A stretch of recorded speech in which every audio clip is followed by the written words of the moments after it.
This is the Average Guy Network, and you have found Home Gadget Geeks, show number 311, recorded on May 25th, 2017.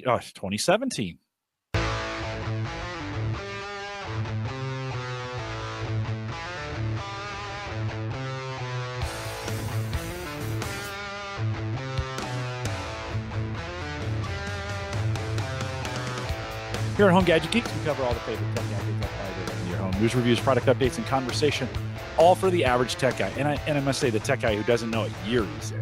Jeez. I'm your host, Jim Collison, broadcasting live from the Average Guy TV studio here in Bellevue, Nebraska. And, of course, we post the show with world-class show notes each week out here at the Average Guy.tv. Don't forget, you can join us live on our mobile app if you haven't taken advantage of that. And we want to thank LastPass for their sponsorship of our mobile app, available for you. Android, iPhone, you can download that for free. Best way to really stream it, if you can listen to the show. I know many of you do, because I get 8 to 10 of you every week watching or listening to the show on Spreaker.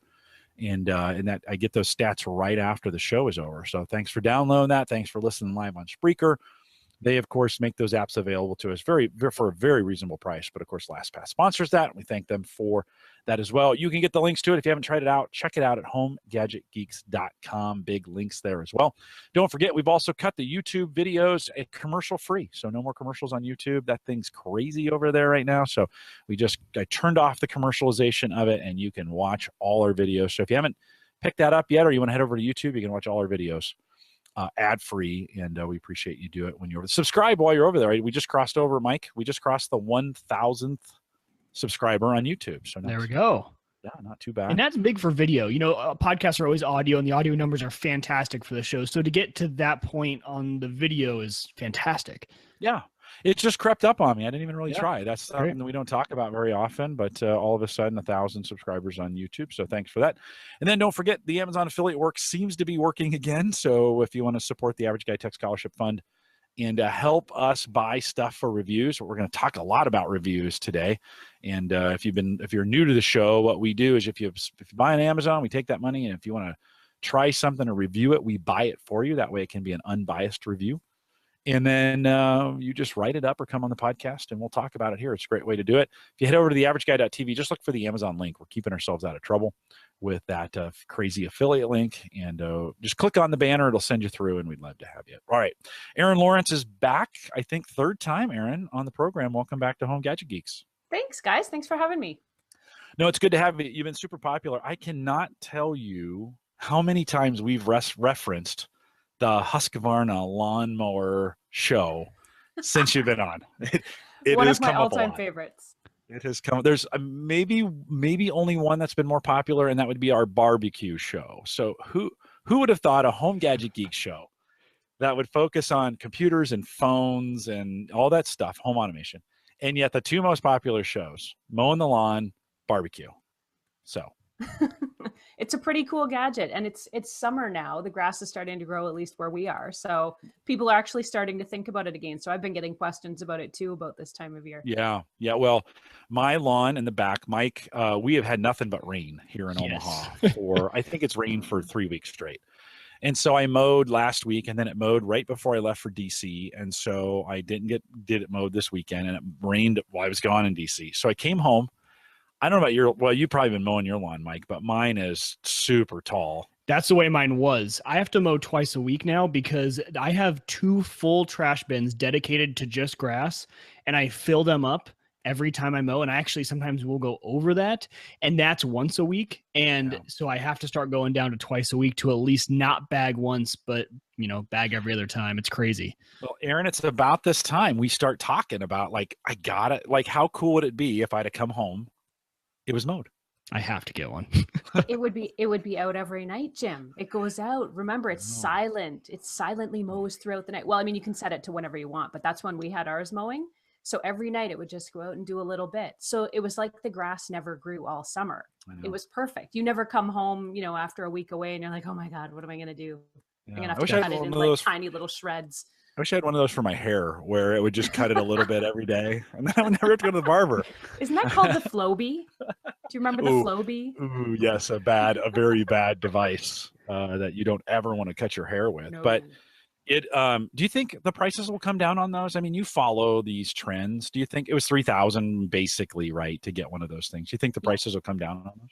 I do. I think it's like any technology that, the risk of being an early adopter is you're paying the higher prices and you're sort of getting the more, I shouldn't say untested, but the newer versions of things. And then as you go through, you get the later models, there's improvements made to them, the price comes down, more people buy it, it becomes more accessible. So I definitely think they will come down. I think they'll probably also make them a bit smaller. Like I have this vision of, it's not one giant Husqvarna auto mower. It's, 5 or 6 little ones that are out all over your yard, like tiny, crazy robot spiders that are just cutting your lawn for you. Like a So mesh. who knows where it's going to go, right? Yeah, a mesh of Mesh. lawnmowers. Perfect. They're bumping into each other. Ubiquity is now moving into lawnmowers. Yes. Well, I'm at the Yeah. point where I need to either, because I live on a corner lot, so it takes me hours to mow my lawn. So I either need a riding lawnmower at this point, or for the same price, I could get the automatic lawnmower. And I'm thinking I'm going to go with that option. Really? Yeah. I don't know. Well, if you you, should. if you're I gonna mean, get a if- riding mower, That's my point. Like, if I'm Yeah. going to spend the money there, or, I might as well try it out. We'll see how it goes. right on. Right on. You'd spend as much on a riding mower as you would on one of these You'd robot spend lawnmowers. maybe even more sometimes, depending on what you want. Yeah. Well, Erin, where's the best place for folks to find you online now? What if we're going to send one site where they should come find you? Because we're going to talk about a whole bunch of stuff. So we want them to come see your site. What's the best Yeah. place for you to go? So techgadgetscanada.com is the one that's easy to remember. So that's probably the best place. I'm also on Twitter and Instagram at Erin LYYC if anybody has questions or comments during the show or post show. And those are the best places to find me generally. I'm also on Facebook at techgadgetscanada.com, but I feel like people are using Facebook a little less than some of the other platforms these days. Do you think so? You feel that? I do. Oh. I do. I feel like it's not growing as much as, say, Instagram. Instagram's growth is huge, whereas Facebook is just kind of static. Yeah, so for Gallup, I work in an area where we do strength coaching. And so we have all these coaches coming online. And I actually think there's segments where some folks are leaving Facebook, but I think there's other segments where they're just getting there. And it's we're seeing kind of a surge on Facebook with it. And so I have a group with almost 9,000 people in it that continues to grow at 5 or 10 a day. And so we have a history, we have an Omaha history called Forgotten Omaha. Mike's in this as well. Mm-hmm. And that thing has 48,000 people in that, right? I think they're up to 48 or something like that. And for a 45. town of Omaha's size, that's it's ridiculous. So Erin, I think maybe tech is moving away. I don't know if you might be sensitive to that group, but man, there are some groups that continue to grow. Well, and it's cyclical too. I mean, Facebook is still the world's largest social media network and growing. I just gave a presentation about social media use and growth and, popularity and how to kind of stuff. And I mean, Facebook is still the king. It's number one with a bullet. But I think you're probably right. It probably has to do with audiences, and it's probably cyclical. Yeah. And Well, it's we've got so some great crazy. stuff. Oh, go ahead, Mike. Well, and I was just going to add one more point to that it's so crazy depending on what kind of business you're trying to promote and drive traffic to. So I just started the Upshot, the drone service. Now, mind you, that is a local business, so it's easy. I don't need to market to people outside the Omaha area because that would be pointless.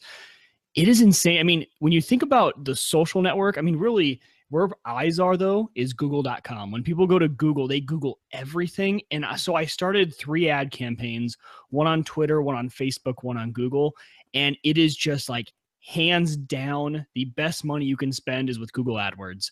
And it's so cheap. They only charge you when people click on it. And I'm shocked by that because I think people spend so much time on Facebook, but maybe they're not looking at the ads or clicking on the ads. Whereas Google, you Google something and the first 3 naturally might tap. So it's intriguing to me depending on what you're trying to drive traffic to, it really tells you where you need to be putting your money at.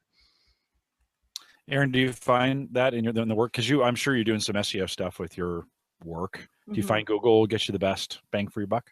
I think so. I've done Facebook ads, I've done Twitter ads, I've done Google ads, and I think they do work the best. I almost wonder if it's because they're a little more subtle, because you can have sort of those first 3 or 4 hits come up on Google and it says ad in tiny little font.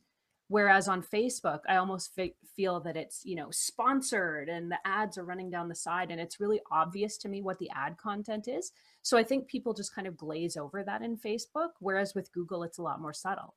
And it's intentional, right? So on Facebook, although you know what their likes and interests are, so they might see something that they're interested in, they went to Google, typed in a word that, like, someone searched drones in Omaha and it brought up my company. And it's like they were looking for it, they saw it. And so I think there's just much more likelihood they're going to click on it than saying, okay, yeah, I'm interested in drones, but when I'm scrolling through my Facebook feed, I might not click on your company because I'm not looking for that right now.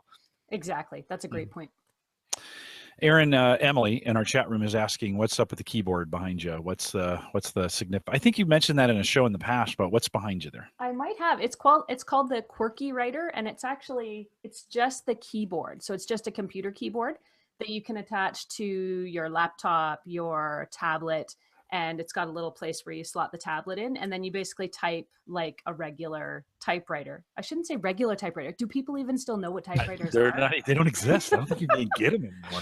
Could you buy an IBM Selectric if you wanted to? I don't think you can. No, you probably can't. You can probably find it at a junk store. Yeah. But it's really cool. It's got that clacking sound. You probably can't hear it from this far, but it'll clack like an old typewriter will. So it's such a cool piece. I got one from the company and I just absolutely loved it. So it's on my wall with in a special place. Does the return work on the left there? Does that Is that an the enter? The enter does. Yeah, okay. Not the little the tab. Does that work? Actually. Yeah. That works. Oh, that's cool. Yeah, I think I've seen those before. Emily and I did a whole program on the keyboard, and the clickety clack keyboards. You know, that gamers are bringing, have kind of brought back. Right, they kind of disappeared for a while, and then the gamers are bringing back these clickety clack. So we did a whole show on those. So she's interested there in what you got. Well, hey, let's dig into some gadget stuff because we got a bunch of stuff to cover. You recently picked up Galaxy S8. There's been a lot of news coverage. I've heard a lot of positive things. Rich Hay, who's on our show from time to time over at Windows Observer, has had a really positive experience with his S8. Erin, give us a quick rundown on what you like and how it's been for you. It's been really surprisingly good for me. I've probably mentioned it on the show previously, but I'm an Apple user. My laptop is Apple, my tablet is Apple, my day-to-day phone is Apple. So I'm really used to living in that ecosystem. But when I got a chance to try out the Samsung Galaxy S8, I was actually really surprised at how much I liked it and how easily I adapted to it. And just the bells and whistles that are in it and how much prettier it is to sort of deal with, how much more vibrant the screen seems. And I'm not saying that to knock Apple because I love Apple, but just having lived in that ecosystem for so long, I was really surprised at what else was out there. And I didn't have a lot of experience with Android. So learning a lot about what Android can do and all the customization options you have with Android was just really surprising to me. So far, I only had a really short time with it about a month or so ago. And I just got another one into my hands now for a longer term review. So I'm really looking forward to really digging in on it. How do you like that curved screen? Because that, to me, like, okay, when I take my iPhone out of its case, right? I've got one of these Tech 21 cases. They sold 1 billion of these cases for the iPhone, by the way. It's neoprene or whatever, or plastic, whatever you want to call that, but it grips really well. When I take that thing off, Erin, my iPhone literally just wants to fly out of my hands. I do not know. I feel like it's anti-gravity. Like it just, whoa, right? When you think about it, when I look at that curved screen, the infinity, right? Don't they call it the infinity screen or something like that? Infinity display, yeah. Yeah, when I look at that, it just seems like it's, to me, it would be super slick. And I would always be touching it with my fingers on the side, invoking things. Has that been the case as you've been using it? Not yet, but like I said, I've only just sort of gotten it back into my hands after just having a really quick preview with it. But I don't know, it feels less grippy to me. It's just as shiny, it's just as slick and slippery, but it doesn't feel like it feel that way. So you feel it feels pretty secure in your hand. It does, and I don't have a case on this one right now, okay. And I'm totally confident. I'm waving it around for those people that can't see what we're doing because it's radio. Yeah, I just don't even take mine out of the case because I'm so afraid. Like when I get it in my hands, it feels like that thing's just going to fly out. So as I looked at that screen, I went to Best Buy and was checking them out, and I picked it up out of its case. I don't know. I would need to work with it too. But have you found, you talked about the screen vibrancy. Is it really a big difference between what you'd see between that and an iPhone? I think it is. And I think part of it is that they've gone obviously edge to edge on both sides of it. but they've also gone further top to bottom. So, I mean, it's not that much bigger than a similarly sized Apple because there's a 5.5-inch version of the Galaxy S8 and a 5.8-inch version. So, I mean, similar, but I think just the way that they've filled the screen with it, the fact that it's edge to edge, and it's got such a good quality display that it feels more vibrant. I'm sure if somebody did, scientific tests on it, they're probably quite close and probably quite comparable, but just your eye is naturally drawn to the Galaxy S8. Yeah, it does have one of the things I like. It's got some accessories that it's just the Galaxy has gotten so popular. The accessories are pretty inexpensive when you get to it. And there's, and there's a ton of them. I was just at the store the other day, and it just seems like in the Galaxy line there are plenty of accessories when we think about wireless chargers and some of those things that are coming with it. Is there anything from from a peripheral standpoint as far as that you might want to pair with it, or have you tried different cases, some of those kinds of things, or have you thought about any of the chargers, the wireless chargers? What about any of those? Have you thought about any of those? I've actually had several companies since I posted my first review on my website, which, like I said, was about a month or so ago, have been reaching out and saying, we've got cases for it. We've got chargers. We've got power banks. We've got, every accessory you could want for a smartphone is available for the Galaxy S8 now. So I haven't even opened the box yet. I've got a box of cases that have just come in. So I'm super excited to see what they look like and what they can do and, prevent me from breaking it, which I don't want to do because it's a loaner. Yeah, I'm the life borrowing of a it. reviewer. Like, Yes. I've got boxes of stuff I can't even get to. It's so true. It's so bad.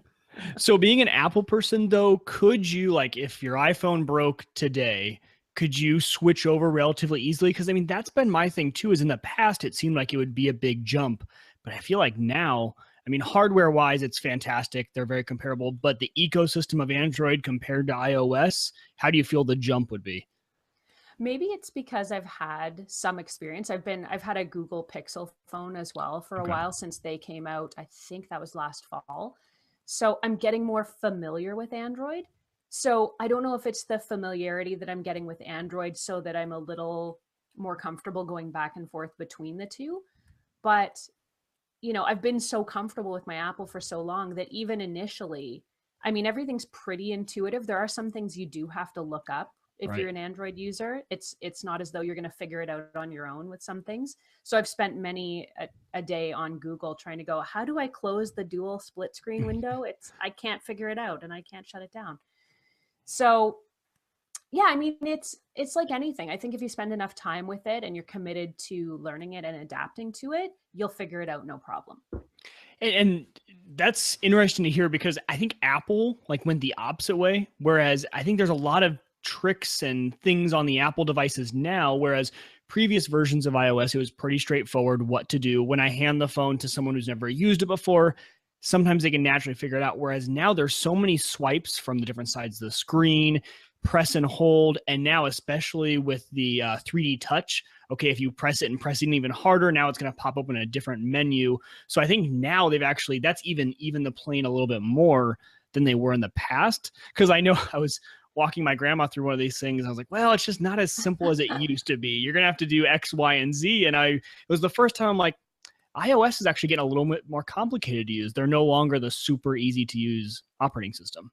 Well, they always like to have little hidden functions that no one's going to tell you about. You're going to have to sort of learn organically. Do we still call those Easter eggs like you do in, in video games, right? All the stuff you didn't know your phone could do or that you wanted it to do. But once you know it, you're like, hey. Yeah, right.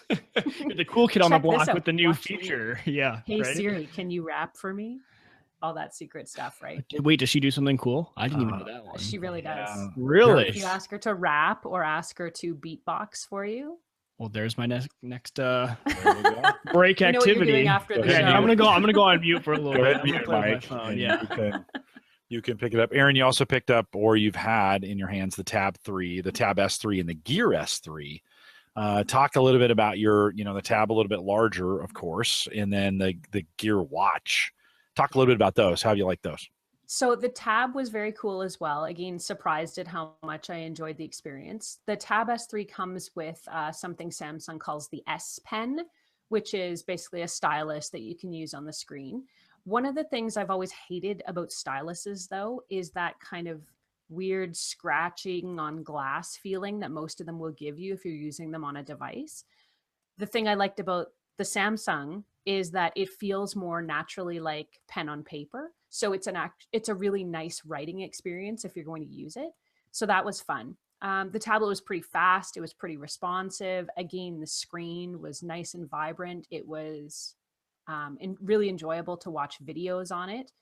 And of course, you've got the split screen option where you can open up, you know, a YouTube video window and then open up your chat room or whatever you want to use. And it's all sort of right in front of you. So I really like that. I only had a short time to review that, but I did post something on my YouTube channel, youtube.com/Erin Lawrence TV, if anybody wants to check it out. Awesome. And then the the S. Before you do the Gear Watch, Yeah. You mentioned in your review it's got 4 speakers in it. Tablets have always been awful. Phones, frankly, have up until recently have always been awful. Any better with 4 speakers in it? Did it still give tablet sound, or is it getting any better? It's not stereo sound. I mean, you're going to want to plug in something external or plug in a decent pair of headphones if sound is really that important to you. But it does help because, I mean, the way the speakers are oriented on the tablet, there's sort of 2 in the bottom end. And then if you turn the tablet horizontally, there's speakers also in the other end. So kind of whichever way you've turned the tablet, you've always got 2 speakers sort of at the bottom and not quite facing you, I guess, but towards you. So I didn't notice a huge difference, but I'm also, when I'm watching stuff on my tablet or on my phone, if it's on speaker, I'm not counting on it to be great sounding audio anyway. Yeah, and at $5.99 here in the United States, almost 800 Canadian dollars, seems a little pricey. Do you think? Yeah, it's got a pen. Does it have a pen holder built into it, or is that pen chance? No, it doesn't. So I had to be really careful, and it came with a note that was like, "Please do not lose the S Pen." I was like, okay. So I literally like kept them together in a Ziploc bag for all intents and purposes the whole time I had it because I was paranoid about losing it. Replaceable tips on that pen, or no? I don't know actually. It didn't look like it. That's one of the things the Surface has done really well. You know, at $5.99, it's still a little cheaper than a Surface, but you're kind of in that category. Like, hey, I could actually for another couple $100, I get a full Windows PC and have it be a Surface. And that pen that's one of the best pens I've ever experienced on glass. And they do have, because eventually it'll wear down. They do have replaceable tips, which I really, really like. Did you find yourself writing on it much? To be honest, isn't it? That's the promise. Like everybody's doing pens, right, or pencils in the Apple's case, They right? have to be different, right? No, of course. Right. Did you find yourself writing in the short time you had? I did. I mean, just for testing purposes more than anything, but I could see myself using it more because the other thing about it wasn't just the pen to glass screen experience that was good. The text recognition and the handwriting recognition feature that it's got in it works really well. So you can write something in your handwriting on the screen and then it'll digitize it into text for you. And there's a couple of specialized products. The Moleskine Smart Writing Kit was another one I've tried out previously. But I mean, that's pretty specialized. Like you're buying a special notebook and a special pen and using a special app for that. Whereas this, it's all built right in. So I found it worked really well. It was really good at recognizing even my kind of chicken scratchy handwriting. So I like that part of it. I could see myself using it a lot more. And I know a lot more people now that are getting these tablets. I know somebody that I work with has one of the Apple Pro tablets. He brings it to every meeting, handwrites his notes. And he's been doing that for the last 6 months. So I guess it doesn't wear off if that's what you're into. Yeah. Versus an iPad for you, which do you go with? I don't know. I mean, at home, Apple is still my ecosystem at the moment. So I'm used to that. I'm comfortable with that. I feel like the iPad that I have maybe doesn't have quite as much functionality as I think I've got the 2. So there's probably more functional versions of it out there. And comparing my old iPad to the new Samsung is probably not fair. But for right now, I'm still cool with my Apple iPad, but if I were going to switch my ecosystem over to Android and Samsung, then, I mean, it's a great tablet.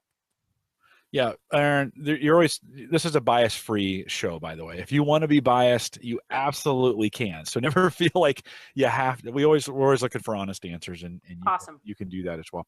Fair Okay, vote. you got the Gear Watch as well, the S3. Did I get that right? Yeah, the S3 Gear Watch.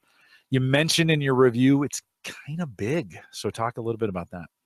It's really big. I would say that's the biggest knock on that product.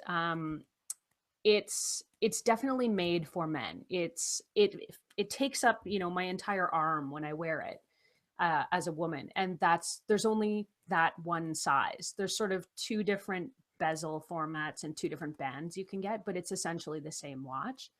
So I think for ladies, it's not something delicate. It's not something that you can sort of wear, you know, for a night out as an elegant piece of jewelry. It's I'm wearing a smart watch and damn it, everyone's going to know it. So, I mean, if that's your thing, and maybe it is, fantastic. But for me, I like something a little more delicate, a little more feminine. So I just feel like it's not really made for the ladies. Now, with that said, the functionality of it is great. I mean, you can make phone calls on it. You can send text messages on it. You know, it tells the time. It's got all kinds of What is that? What is telling know. the time? So it's great. Obviously, it's made for Android users. It does work with Apple, which is fantastic, but the functions are a lot more limited. So you can't make phone calls with it. It will tell you you've got a text message, but you can't reply to them or really do anything with those alerts. So it's kind of just more a notification center if you're an Apple user versus if you've got iPhone, you get full functionality. Or sorry, if you've got an Android phone, you get the full functionality. Yeah. And I'd imagine that'd be both. And Aaron, let me ask you this, and Mike, I'm going to ask you this question as well. Mm-hmm. Do you think, Aaron, that if you're going to pair a phone with a watch, you stay in the ecosystem, right? You don't try to do an Android and an Android watch and an Apple. Can you tell? So you're shaking your head, but yes, you think that's your experience. You test a lot of these things. You're going to stay in the same ecosystem. So do you have an Apple Watch? Is that something you would wear often, or are you going to go that direction? I do not have an Apple Watch. I would love to have an Apple Watch. And I think you're absolutely right that once you're in the ecosystem, just stay in the ecosystem. So if I was going to get a smartwatch, it would definitely be an Apple. I've been kind of waiting for each successive generation to see what's new and, you know, how it's going to change and what other options are available. But yeah, I mean, I did like the Samsung Gear, but it doesn't make sense for me for the price that I'm going to pay for the Apple Watch versus what I would pay for the Samsung Watch to be limited in the functionality. It just doesn't make sense. What's the Samsung retailing at right now? Do you know, Aaron? Do I have it here? And Mike, what's the Apple Watch at right now? All over, starting at around 300 and then going up. 350 and up. Aaron, did you? Yeah. I don't have it handy here, Jim. Okay. That's fine. It's one of those things too, you know, you talked about how for women, it's not something you can wear in all occasions. And I think a wearable kind of needs to be something that becomes a habit to wear all the time. It needs to be, for me, it's, do I have my phone, my wallet, my keys, and my watch? It's like that thing I check before I do the pat down before I leave the house. Do I have them all? Yes, I'm good to go. Because if it doesn't become a habit, you just start to wear it less and less, and it just sits there on the charger. So I think it's really hard when you have a device that, like she just mentioned, isn't necessarily something that a woman can wear without screaming, I'm wearing a smartwatch, and being very loud and proud about it. It becomes hard. So for men, maybe on the gear side, it's something that can become an everyday sort of item. I think that's why, I mean, Apple and all the other companies had it right where switching the bands out. I know my wife we both have Apple Watches and we can't live without them. And we both swap out the bands for whatever occasion we're doing. We have our workout bands and our kind of lake/riding around the farm bands. And then we have our, you know, my everyday work band is just a simple leather band. And I think it works out pretty well when you have something that can be universal and worn every single day. And part of the functionality of any smartwatch really includes, you know, your activity tracking, your sleep monitoring, which they tout. So you're right. If you're not going to be wearing it constantly all day and all night, really, I mean, taking it off, I guess, for charging occasionally, then you're missing out on some of those functions. Yeah, I get mad sometimes when I'm too lazy to swap the band out when I want to go out and mow. But when I mow is when I do a lot of my workout throughout. That's really sad that mowing is a workout for me, but it is. And then I miss out on my streaks if I miss, like if I don't wear it for a day, if I forget it at home, well, there goes my streak of, my activity monitor for the last month or whatever it is. So you're totally right. I didn't even think about the activity tracking, but it's something that keeps you putting on that watch every single morning. Well, at least we know that social engineering is working, Mike, for you, and you're worried 100%. that you're not getting those. I have an good, addictive personality, so I'm pretty easy to convince. But yeah, but yeah, that's good. That's the way it should work. I have a band, Microsoft band. This is my second one, and this weekend when I was in DC, I got the dreaded band crack, which is what doomed these products from the start. Now the more I use this, the more I've gotten into it. Now I can quickly switch. I'll probably switch to a Fitbit, to be honest with you, because I want to, I'm also a Garmin. So I also have the Garmin series for running, right? This is a Garmin 220, and they have updated these. I think that's a 225 now, and they got some really cool functions. 250 for this watch, by the way, which feels like there's no weight to this thing, which is great. You're a runner. You don't want a heavy watch. It specializes in running. But the price point on these watches is getting crazy, where Mike, at 350 at the bottom level for a watch, and I think at 350 I want to wear that freaking thing every day for 10 years, right? Like that, and I'm worried for both the Apple Watch and what we're doing on the Samsung side, is that like 2 years, I'm thinking in 2 years it's done. I'm going to be trading it in, and I spent 300 or 400 or 500 bucks on a watch.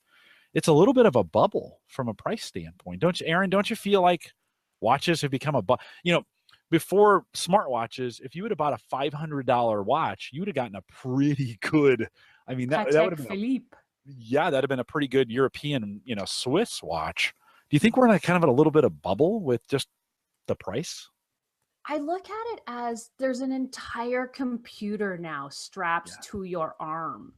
So, they're expensive, but there's an entire computer strapped to your arm in something that fits on your wrist, So that's kind of the price of that technology. Yeah, no, I would totally agree. It's another accessory almost to your phone. And we think about these phones. We thought the same thing about phones, that phones should last 4 or 5 years. When smartphones just came out, people weren't on the 1 year or 2 year upgrade track. And now it's a thing that we spend money on usually every 1 to 2 years. We're all grabbing a new phone. And so the watches, but there's also, you can still go out and spend a lot amount of money on a traditional watch, and it will last you 50, 100 years. You can pass it on to your grandkids and they'll love it. But it's more of like a different style of watch. So I was initially, Jim, the same way you were, where it's like, man, this Apple Watch, I'm going to be outdated in 2 years. But now it's something that, with as much as I wear it and get use out of it, I might be willing to buy a new one. I wouldn't say every 2 years, but maybe every 3 years. It's that important to me, and it provides that much of value to me. When I'm sitting in a work meeting, not having to check my phone or anything like that, you know who's calling, you know who's emailing you. Does it need to take your attention away? It's been a great addition. I can't live without. This again, I'll show it one more time because I'm so like, I knew this was coming. I knew it was coming. Like, this is an impending disaster. These were $250. It's not terrible. And I did get a year and a half out of 2 watches, which again, Microsoft has stopped making them. But I'm in that market where, like, I've had a heart rate monitor now for a year and a half, and I am addicted to the heart rate monitor for my workouts. I watch it. I know when I'm in the zone. I train to it. So I can't just like, well, I'm going to go back. The Garmin doesn't offer that in this version. I could put a strap on, but I don't want to put the heart rate strap on. I want it to come right off my wrist. So I'll be going on to something. What makes you want to go with the Fitbit for your next one? Well, I think just price, because I see these things as fairly disposable, and so I'd rather pay the $140 for the Fitbit and have it for, like, at $140 I could get that thing for a year or two, and I'd have no problem disposing it. If I pay $450, because Mike, that's would be my price point for the Apple Watch, is probably $450. I think it's like $300, right? You can get the version. I thought they were $350. Maybe the prices come down. I'm just saying, I'm probably not going to go with the bottom one, right? So it's probably, let's just say it's $400, right? By the time you pay taxes in Nebraska, it's going to be $400. So, anyways, $400, Erin, is, you start thinking about that, and you're like, it's great. It does a lot of great stuff for me, and it's a computer But still, it's one of those kinds of things. I want 400 to last 5 years, Right. and I'm not sure that we're in that place yet where those things are going to last. I don't know, Mike. Do you think your Apple Watch is going to last you 5 years? Could you stretch it out that far? Oh, I totally think so. Okay. Yeah, if you're willing to not have the new latest and greatest features, Yeah. of the watch, and the watch for me now, it's got the heart rate monitor, it's got the workout, it's got everything I need. So right now, I just checked, you can get the 42 millimeter, which is, there's two sizes. The 42 is the biggest, starting at $299, which is, unless you want to get stainless steel or something like that, you can get in there for $299. And I think that's a decent price point, especially for the exact reason you just asked me. Like, I think this thing is going to last, I would say 4 to 5 years. Erin, have you done any Fitbit work in your reviews? Have you had those? What do you think? I've tested many of the Fitbits, and I've tested a ton of activity trackers. I went through a phase where I think I tried pretty much everything on the market, and the testing that I did and the comparisons that I did for all of them, for me, Fitbit came out on top consistently. It was the most accurate in terms of heart rate, in terms of steps and actual steps counted. There are a lot of activity monitors you can get that say they're counting steps, but they're just sort of using a default. So it's not actually counting steps to your stride. So you want something that you can actually configure to your stride that's adjustable. Fitbit lets you do that.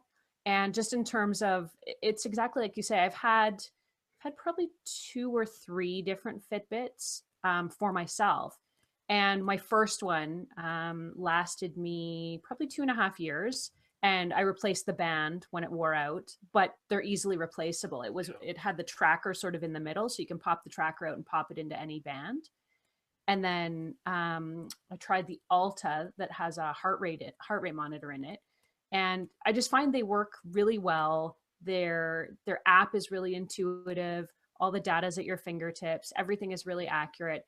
And by and large, they look good too, which, if you're going to wear something on your body 24/7, you kind of want it to have a slim profile and look nice. Tony in the chat room is saying I think he's saying this, but didn't like the viewing messages and calls. Did you do much interaction with that? Was that okay for you? It's different for everybody, but is that okay for you? I did. On the Alta, it really just sends you sort of the first line of the text message, if that. And it'll say, so-and-so is calling in the first line of it, or so-and-so is texting you, and that's what it says. With the, oh my God, and now I've forgotten the name of it, but they sort of make a smartwatch version, and it's got a bigger screen. It's sort of, it's a lot slimmer than the Samsung one we were talking about. So you can actually see more of the message. You can scroll through the message. It's got a color screen, and that's a little easier to interact with. I think it just depends on how much you want to spend on the model you're getting. If you're okay just to get a basic alert for stuff, no problem. If you sort of want that full interaction, then you're going to pay a bit more for that. Well, it sounds like to me it's worth, if you're into this market, you really should go in and try some things out to make sure that you like for those features that I think the band really did a nice job on messaging. And so for me, and if it would give you a basic message, and if you wanted more, it was just a single click and you would get more. I felt like the vibration was just the perfect amount where you couldn't hear it, but you could definitely feel it. And so it wasn't, going off like, hey, we might as well have just let the thing ring. If you're going to be exactly, let's just ring the stupid thing. And so it's probably Tony's accent. Was it the Blaze? It was the Blaze. I just saw Tony's question pop up. Yes, thank you. That's exactly the one I'm talking about. I think by the way, I looked up the price of the Gear Watch, and it's $350. Okay.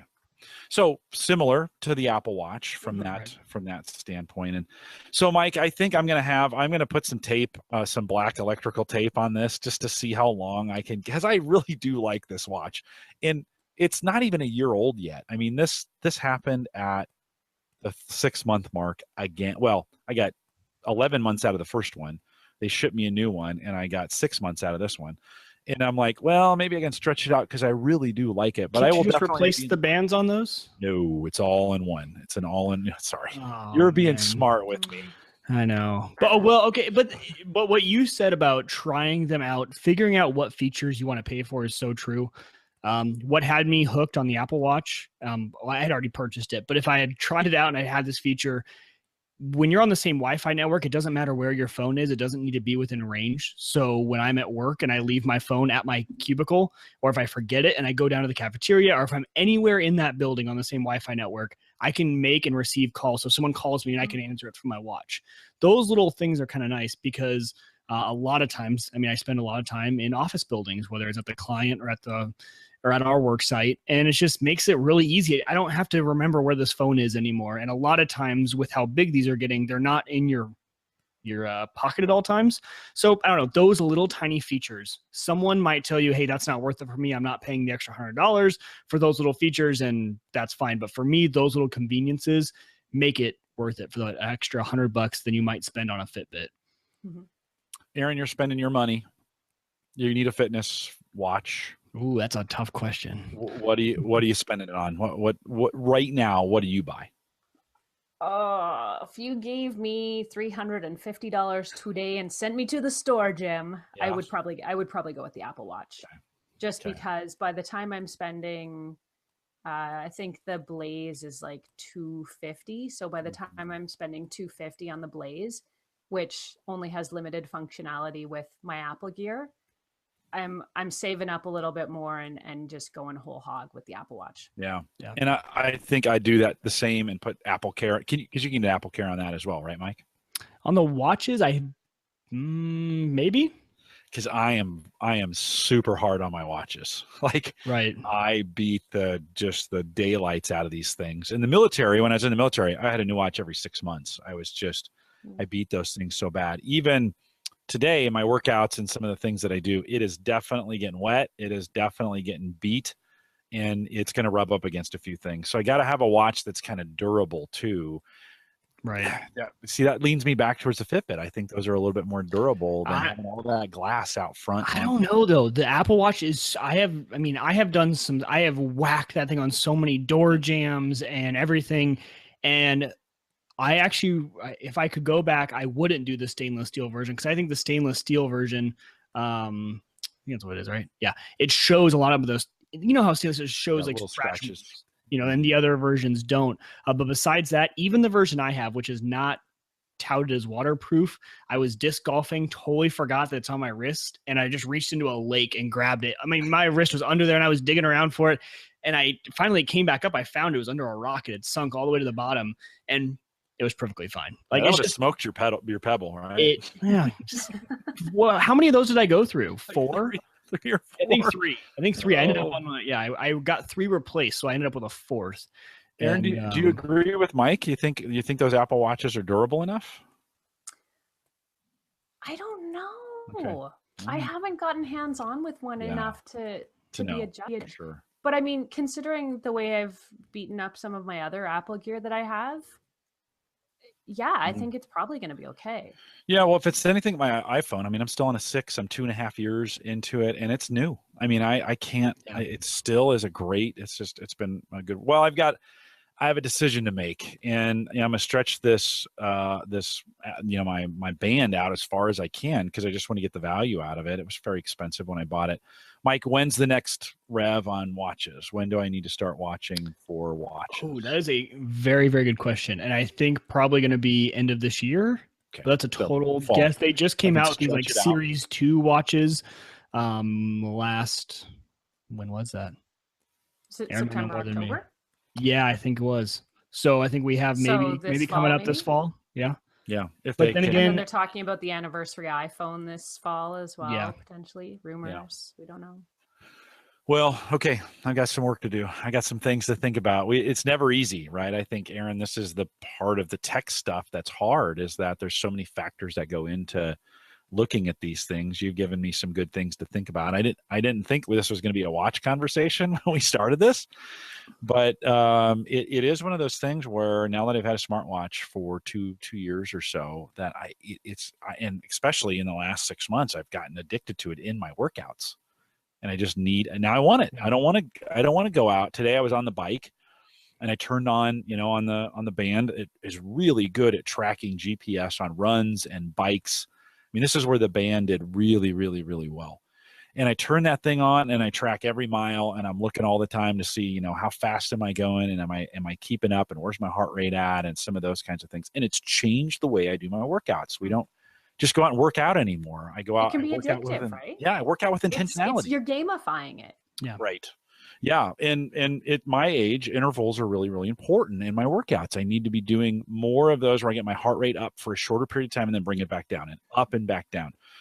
And so that allows me to monitor all that. And you can't just do that. It's hard to do that without it, you know?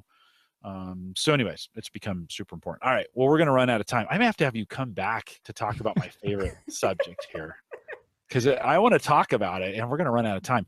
You have been two things. You've been messing around, and we'll get to this because Mike, when we talked about this in pre-show, Mike was like, ooh, you've been messing around with these beds in a box, right? And like because this is always the hard part. You go to the store and you got to have a car to put that thing on. And now they have, like, there are some companies that are scrunching this thing down and putting it in a box and they deliver it to it.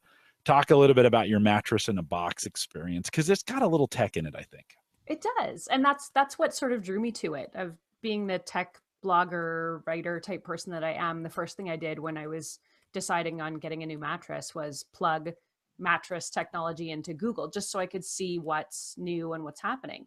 And one of the first options that came up was a mattress called Leesa, and it's spelled Leesa. And so I went to the website, checked it out, and I before this I had not heard of a mattress in a box. I was the type of person where you go to the department store, you go to the bed store, that's what you get. They deliver it to your house for an exorbitant fee, and then you're stuck with it. So I sort of read about this, and I was really interested in the technology of how exactly do you shrink a full-size queen or king mattress into a box that I can, you know, carry up my stairs and move into my bedroom Get by yourself, get to the bedroom. Yeah. Mhm. Yeah. So I was just really fascinated with how they do that. So I read up on it, and I reached out to the company and just asked them for some information. And they said, well, why don't you try it, have the experience and see what you think, see how it works, see how you like it. So they shipped me a mattress, and sure enough, it arrives in a very small box. I was able to carry it up the front stairs of my house by myself, dragged it into the bedroom. You open up the box, and in essence, it's rolled up inside, kind of like a sleeping bag, really. And you lay it out on your box spring, you cut the plastic off, and all of a sudden it just goes from being about, you know, 3 or 4 inches thick to full size in the space of 1 minute by the time you cut the plastic off. And I thought, it can't possibly be comfortable, because it's essentially just foam. So it's, I mean, we don't have to get into the technology of it, but there's different layers of foam and they do different things. But I thought, it's just a foam mattress. How comfortable can it be? And I was blown away by how much I liked it. And my husband, who is so picky when it comes to mattresses, even he said, like, do we have to send this back? Because I'm really liking this. And this is in, you know, 10 years of marriage, the only bed we've both been able to agree on. One of us is always unhappy with the bed that we end up with. So it was really surprising. And then, had we not liked it, had we decided to, you know, we're going to send it back, and everybody gets this, if you're buying one of these mattresses, they will come and pick it up. If you don't like it, they ask you to test it out for a certain length of time. But if you don't like it, they will come back, pick it up, and basically donate it to a charity in whatever city you're in. So it doesn't go to waste. It's not as though they're reselling used mattresses. So I really like that aspect of it as well, that if I can't use it, the company says, no problem, we're just going to make it a donation to charity. Wow. What is the retail for the Leesa? What's the retail on those? It was around, I think, $800 or $900 for a queen size. I think they said all their mattress sizes are under 1,000, including king. So it just sort of steps down from there. Yeah. Canadian price is a bit different. I think it's obviously slightly higher. So yeah, a little bit more. When you think about how much, right? They always complain, like on the show here, because we'll talk about it. Like, it costs more in Canada, and our Australian friends are even more angry. They're like, oh, it costs You're twice not just that getting much. one fist wave. You're getting two. They're getting fist two waves. and a can of beer. Yeah. That's it. Mike, you've done Casper. Mike Uyghur, have you done the Casper mattress? I did not try the Leesa. I actually tried the Casper, and Hannah and I had about the same experience as Erin. We really didn't expect much from it, but I had heard about it on the podcast. I listened to one of the podcasts I listened to. I think it was like Mac Geek Gab or something like that. And they were talking about it. And, they play the same ad all the time. So I'm like, okay, I got to try this next time we get a mattress. And it turned out that they were actually just one of the more affordable options. So we were naturally drawn to it. And so we were like, okay, we'll give it a shot. We ordered it. I think the podcast code gave us $50 off. So even better. They delivered it, same exact experience. Came in the door, and actually we lived in an apartment complex, and it was up on the 3rd floor by our door when we got home, which was kind of nice. wow. The UPS guy did all the hard work getting it up the 3 flights of stairs. So that was nice. The best part about those boxes too is that they slide through all doorways, because this apartment complex had very narrow doors, and it even slid through those, which we were impressed with. So same experience, open it up. We both love the mattress, and we kind of swear by it. We're like, okay, all of our mattresses from here on. We were in the apartment, and in that room, we actually only had a full-size bed. So we have a full-size Casper. And so like, okay, very soon we're going to get a king size. This will move into the guest room, and will be, that it'll just kind of swap the mattresses around and keep going with that. But man, just super convenient, really affordable, which was surprising for how comfortable the mattress is. We had gone and laid around at, the JCPenney's and or wherever they are, not JCPenney, but all the stores, the big box stores. And this one was by far the most comfortable. Erin, Tony says in chat, a little warm. They slept a little warm for him. Have you guys, and Mike, I'll ask you too, have they slept a little warmer than a traditional mattress? I did not find and do not find ours very warm. The Lisa, and I read up about this. The top layer of foam that they use is specially designed to be cooling, more cooling. Yeah. That's not a word. But it's a special layer of foam that's designed to sort of get some airflow through you. Yeah. So, I mean, we're just hitting summer here. It's going to be interesting to try it out in full summer here. But we've had it for about 3 or 4 months, and it hasn't bothered me at all. Okay. Yeah, and I'm the type that so I'm always hot. Like I hate being hot. And Hannah's always freezing and hates to be cold. So she's always got all the blankets and everything. And I have not had a problem with it. If anyone was going to feel hot on the mattress, I think I would. So the Casper, at least, I don't find it too bad. We got it last July or June. So we had it during the summer months. Wasn't too bad, but more for me, I think actually I struggle more in the winter months because the heat's on.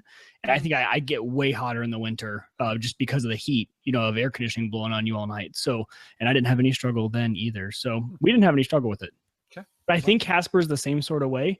They have like is it latex foam on top that sleeps cooler, yes. I believe, something like that. And it must work. They even make a dog bed now for Casper, and I really want to get PD one because I love it so much, but I can't bring myself to spend like the $100 on the dog bed, but I think he really needs it.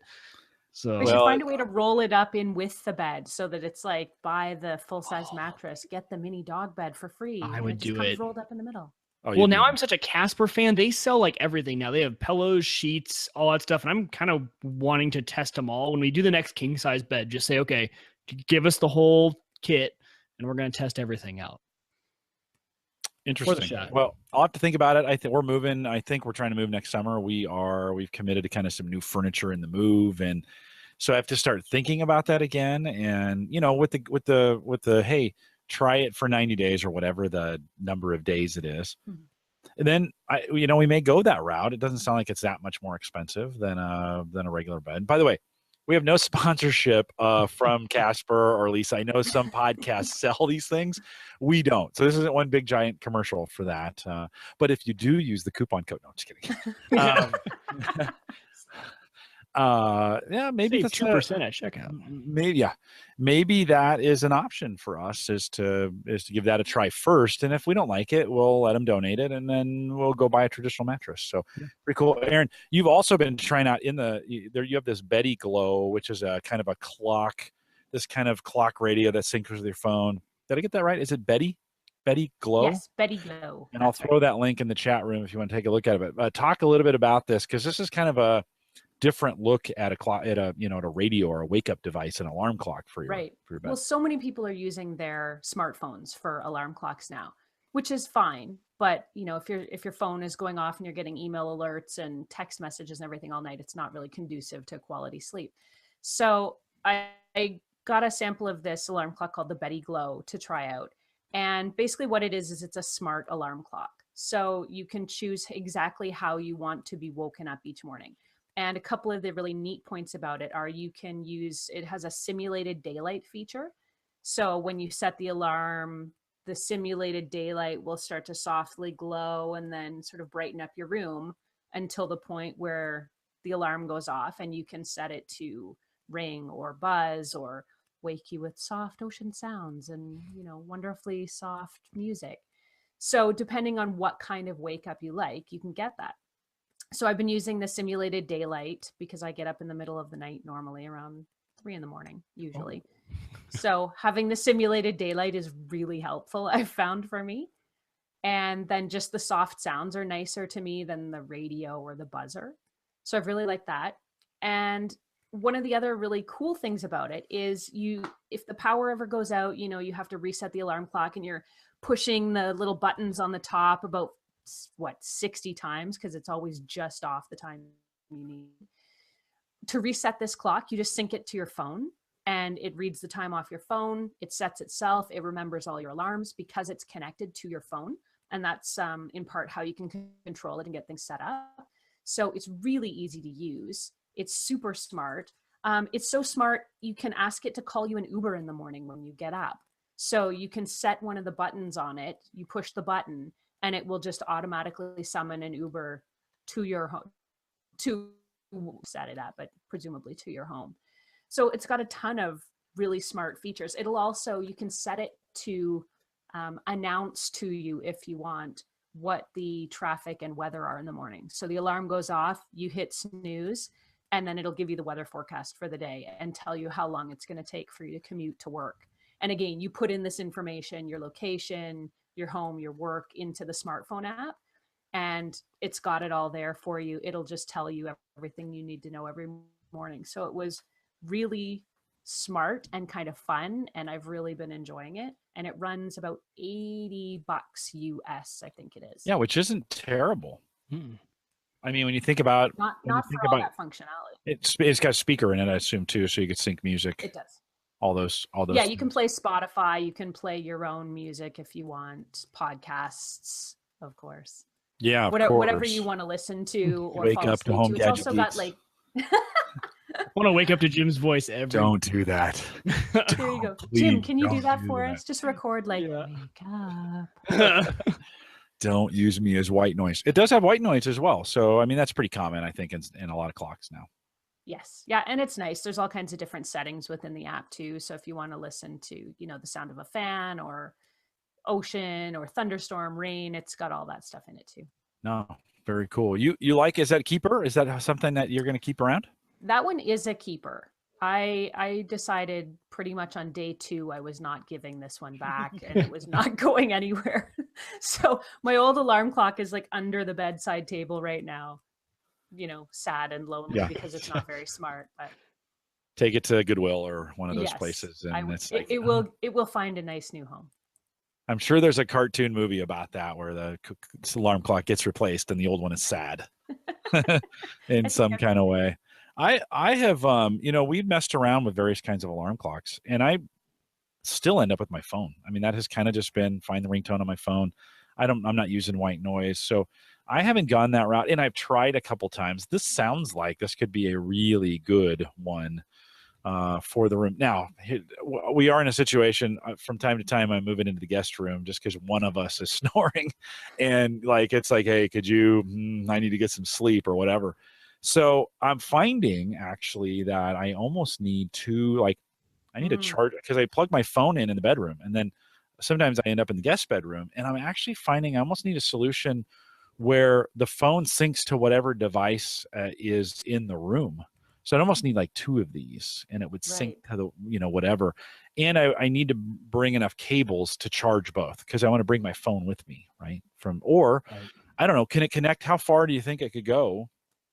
Well, it's got, this one in particular has, I think it's 2 USB ports in the back. So, I mean, you could connect multiple devices depending on how long your cords are.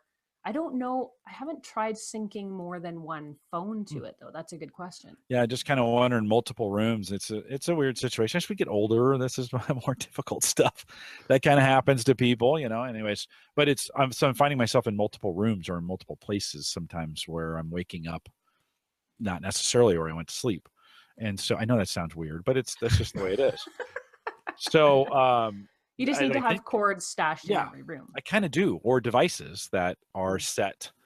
This would be really handy if it was like I would set my phone, and then if I do need to get up and move rooms, and then I could take my phone with me, and it would, as I put it on the new device, that thing would take over with whatever settings. I'm assuming because it's the app that controls the alarm clock, right? Not you're not setting it on the alarm clock. You're setting the app, right, which is controlling the alarm clock. Yes.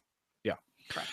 Yeah. Well, it's something interesting. I certainly, there's been many mornings I've heard my alarm clock go off in the next room, and I'm like, oh. Your wife is like, Jim. No, she's long. She see, here's the problem. She gets up at 4:30. She's like, you're doing TV, right? That's why you're up so early. So she's getting up at 4:30, and I don't get up till 6:30. So if I don't move, I'm awake. And so it's kind of one of those things. And as I've gotten older, I'm waking up easier and easier and easier. And so I got to get away from that. But I don't want to oversleep. I mean, I'm sleeping so light, I can literally hear that phone in the other room. Oh, wow. Go off. And so that's okay. But just as we think about this would be kind of cool if I could bring my phone in, even dock it or put it close, it would sync, and then I could just go back to sleep, knowing, because I don't know about you, but if I know if I have a question about my alarm clock, whether it's going to go off or not, I don't sleep at all. Yes, it's totally true. Oh, it's so maddening. True. And you're just like, oh, it's not going to go off, especially if I have a flight or something that day, right? I always have 2 alarms set. I have to, because daylight is not going to wake me up. Chances are I'm not going to get a call until I'm well into my shift. Yeah. So I've always got an extra alarm clock set. The extra clock for me is my phone, and the main one right now is the Betty Glow. But yeah, because no one's going to miss me if I'm not up at my time. My husband's not awake, so he's not going to be like, didn't you have to get up at 7? And you don't want to miss your TV spot, right? That's a super important. You do not want to miss that at all. Well, Erin, I think we're about, these always go. So Mike, did you want to add anything else to that? By the way, I just kind of cut you out on that one. Anything else you want to add? No. Do you wake up just with your phone? Yeah. Yep. Well, I mean, I just travel so much that to haul around anything else, the phone's just the easiest option. Erin, what's the color of the light when that thing wakes up? Is it a yellow light? White? It's kind of a soft pinky yellow orangey. Yes. Okay. Can that be adjusted? Do you know? It can, and there's different colors in it as well. So you can, I mean, if you want to fall asleep to orange light or purple light, cool. you can fully configure it. I put a link in the chat room. So Jim, if you click on the link, it'll show you the picture of the purpley color that Erin has on that. Pretty good. Erin, I really wanted to talk about toothbrushes tonight, but I don't think we're gonna have time because this is gonna take a while. Mike Uyghur found out tonight I am a toothbrush fanatic. Like I never could have guessed that. No, and Erin, there's some really smart toothbrush technology that's coming out. So if I asked you to come back in a couple weeks or something, we figure so. Would you come back in and we can talk some about toothbrushes? I would be happy to. There are at least 5 different smart and technologically advanced toothbrushes that I could tell you, but I'm an expert in them now. Yeah, no, it's really, really cool. I suffer from over aggressive brushing my teeth, and my dentist says to me other time, let me clean your teeth. You just brush them. Like I'm the pro, you're not. And so I've always struggled. And so it's interesting. Some of the technology for me, this could be because it's, brushing that hard is not good for your gums. And a lot of people struggle with that. Well, and they also don't brush long enough, or they don't. So we'll tease this out a little bit. There are some technologies that are coming where you can use an app and brush and it will tell you what areas you've brushed in and for how long and some of the things. So I feel like you're doing like the TV ad spot for like, do you suffer from over aggressive teeth brushing? They start going into it and Me. You should be the guy, Jim. You should be the I know. spokesperson for I should. over-aggressive teeth brushing. Maybe I should contact these guys and see if they'll send me. You know what? Because I'm like the toothbrush You can at fanatic. least do the radio ad for it, you know. Yeah, Erin, maybe with your contact, you can say, I got this guy in the U.S. and Yes, he's he really needs help. crazy. You might want to send him a toothbrush to review because they're fairly expensive. Mike and I were looking them up online. And, you think about you going to the store and buying a toothbrush and you're like, they're like 7 cents or whatever they are. Like, they're not terrible. Right. Or you get them free from your dentist, right? That's kind of what we do. And then you're like $150 for a toothbrush. Or up to like $300-$400 for some of them. So yeah. Right. No, now you're talking about kind of a dental instrument at that price, right? You've got some of these things. So I won't give too much of it away. We're going to come back and talk about it. I think we'll also bring you back to talk about another robot. You have a kitchen robot that can you tease that out? Don't give away too much, but tease that a little bit. I can. So it's basically a kitchen device, and I'm going to sound like I'm doing the infomercial now. Yeah. It does 12 things in one. It heats, it whips, it cooks, it sautés. But it does. But it actually does. Yeah. It's a gadget that's about the size of a large food processor. If you crushed it up with a blender and sort of mashed that all together. I've never seen a device like it. You could basically throw out every small appliance you have in your kitchen. So if you're thinking about downsizing and you've got to sort of pare everything back, this is amazing. If you're just starting out and you don't have money for a lot of kitchen gadgets, this is the one gadget you can get that will do everything you're going to need kitchen gadgets to do. And it's computerized. So if you are a crappy cook, this comes with computerized recipe chips that will actually take you through the steps of preparing a meal. And I can say I've tested it, a whole bunch of recipes. The thing makes damn good food. All right. Really? We've had the sous vide. We've talked about the sous vide devices here before, where you can, you cook at the right temperatures and stuff. I took a peek at this, and this looks pretty cool. So the kitchen robot is on its way, Erin. We'll figure out a way, free time to get you back on. This is cool because we love talking about this stuff, and so we'll get you scheduled again. Erin, thanks for hanging out with us tonight. It's always great. We could probably go for 4 hours talking about this stuff. You get to talk about it at work because you do. I alluded to the TV work. Folks in Canada, how would they find that if they wanted to watch on TV? They could, I put the links usually always on either my YouTube channel or on my website, which was techgadgetscanada.com again. It's on CTV, which is Canadian Television Network. So it's a rather long web address. So go to my blog. I'll hook you up over there. Okay. Super. And people could watch on local, well, not local, but I mean, they could watch on regular TV as well as YouTube, right? Remember that thing where they had channels and you would have to wait for a specific time and then you would see somebody, or you're on live TV, right? You do this. Yes, it's live TV. Pretty frequently. And your spots are usually all tech related. And is it kind of it's a news stuff in the morning where you kind of cover tech gadgets? Yeah, I do a monthly segment on CTV, and it's always live. We usually cover off about 4 or 5 different gadgets or bits of technology per segment. It runs monthly. It's the second Tuesday of every month for those of you in the Calgary, Canada area.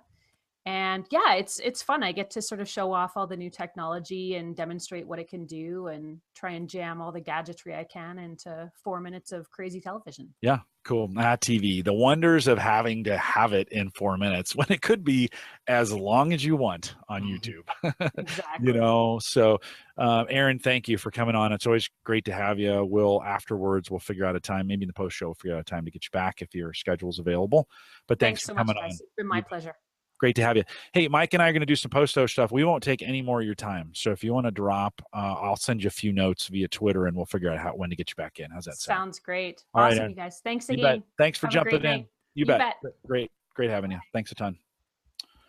Well, Mike, I'll remind everyone to take full advantage of all the links, the brand new links that's at theaverageguy.tv. Lopta jumped in tonight and said, hey, wait a minute. Your Amazon affiliate link is back. Right. You hadn't heard? It is, sort of. So what we're doing, again, just go to theaverageguy.tv, look for the Amazon link. You can pass through to it. We think it's working. I haven't actually gotten a paycheck yet from that. And although it's only been working for a couple weeks, so we'll see how that goes. But if you want to try it, go to theaverageguy.tv, find the Amazon banner. It's over on the right-hand side. Try it under Patreon. Boom. If you want to join us for Patreon, you can do that as well. Mike, in last week's show, we talked about maybe putting the post show for patrons only. Yeah, I did it. I just did it. Oh, you just did it. Okay. I just did it last week. So there you go. if you're a Patreon subscriber and you haven't been out to Patreon in a while, go out there, log in, and you can get the video for the post show. I posted that. I think I did. I posted that out there. No, I know I did. And so I'm going to make that. I'm going to make pre and post show available to Patreon subscribers, and you can get that for as little as $1 a month. So just I need something, and that's the cheapest thing they let me do, right? They don't let me do any less than $1. So Patreon, if you go out to theaverageguy.tv, click on the Patreon link, sign up for $1. Every week that we have a pre and a post show, we'll put those out there. Yeah, I just figured it was, why not, right? Good. We are valuable, Jim. When we talk, people want to listen. They'll pay $1 a month for that. No, that's a buck. Well, they'll listen to you. They don't want to listen to me. No, they totally, because you're the Apple guy, and there are people who love. Just kidding. Yeah, they like to laugh at me. No, actually, Mike, they're laughing at you, not with you. I bet there's some closet Apple folks that listen to me. I'm just saying. There's like a sector of our audio listeners that never come into chat, never email us, but they're like appreciative of me standing up for Apple, which I haven't been doing lately, so I'm sorry. Actually, you've become one of the fairest Apple guys I have ever worked with, because you're gotten into Windows and you've done some other stuff. And so this house actually now we're a pretty even split of devices. No, so between Linux, we even have Linux now. We're like, man, oh my God, what have you done to me, Jim? Peter loves you for that. Yeah, right. Yeah, Peter loves you for being on Linux. But so $1 a month gets you access to those videos. They're on Patreon. You get a notification when I post them. We'll do pre and post shows in the video. It doesn't take me that long. They're zero production. I just put them in the video and drop them in YouTube. You can have access to them if you can't make the live show and you want to see what's going, because oftentimes pre-show is not usually great. It's okay. Post-show can be pretty good. So I've been known to swear in the post-show. What? I'm just saying that's happened from time to time. And then you owe everyone else $1 when you curse in post-show. Maybe we need to go with a curse. A little quarter jar or whatever it is. Yeah, no, and actually Patreon's my way of supporting some of those podcasters too, that I support Paul Barron and David McCabe out there. They have Patreon accounts as well, and a few others. And so if you'd like to support us on Patreon, it's out there as well. Don't forget, if you want to, like I said, the Amazon link right below the Patreon link. We'd love to have you do both. I want to thank LastPass for their sponsorship of this of the mobile streaming app. It's available for you. Head out to homegadgetgeeks.com. And our friends at LastPass sponsor that. We appreciate the work that they do, and they're doing some cool stuff as well. Don't forget the AverageGuy.tv platform, both web and media hosting, powered by Maple Grove Partners. I just saw Christian. If you follow me on Facebook, I was just out in Maryland this weekend. He graduated from college. Oh, my God, Mike. He graduated from college. Seemed like 4 years ago. This was all pre-you. Well, yeah, but I mean, just still insane. That time has flown, that is for sure. Yeah. No. So Christian's graduated. So if you're a longtime listener of the show, he started on the show 6.5 years ago. He's like 15 or something like that. So it was great. I got to spend some time out with Gary and his family. And so it's great to meet Gary in person. Of course, Gary's been on the show in the past before, a good friend of what we do here on Home Gadget Geeks. So it's great. Ashton, who's been on Cyber Frontiers in the past, intern of mine. I met his parents, which was really, really awesome. And so it's just a great opportunity to get out to Maryland and see them. And Gallup was good enough to make that happen. Gallup, good enough to do that for us. And so it was just tons of fun. And of course, it's just a big congratulations to both Ashton and Christian for them getting through school. Actually, Ashton's still in school. He just graduated with his undergrad degree. He didn't do anything stupid like go to law school, but he is staying for his master's program. So he will wrap that up next spring and have both those degrees. Well, he doesn't get to wear the funny hat then. So no. You know what? Hey, that's the only reason I did it. I just wanted to walk to a ceremony with a funny hat, Picasso-looking hat. And say, a really expensive way to do that. But I mean, I could have walked through any hallway with a Picasso hat. But by the way, I am a lawyer. By the way, you can say that. Yeah. I'm going to tell you the truth, and I am a lawyer. You just The learned worst to part be is a when you lawyer. graduate, you're not even a lawyer yet. You just have the degree to go prove yourself to That's the true. state. You know, That's true. it's awful. But you've done it all, Mike. You've got got the certificate, got everything. Just you got it all. All right. We'll do a little bit of post show here today, but we thank you for coming out tonight, guys, out there in the chat room. Lopta, good to see you back. Justin, thanks for jumping in. Mike Howard out there, other Jim, Tony, Peter, great stuff in here. Great to have Erin. We'll get her rescheduled to come back and talk a little bit about that, about those toothbrushes. God, I can't wait. I know everybody's like, Jim, shut up. Like nobody wants. We're going to talk about toothbrushes, so I'll hide it because I think they're pretty cool. But she'll be back on here. We are live every Thursday, 8 p.m. Central, 9 Eastern, now at theaverageguy.tv live. We started a little late, so we're okay. Good night, everybody.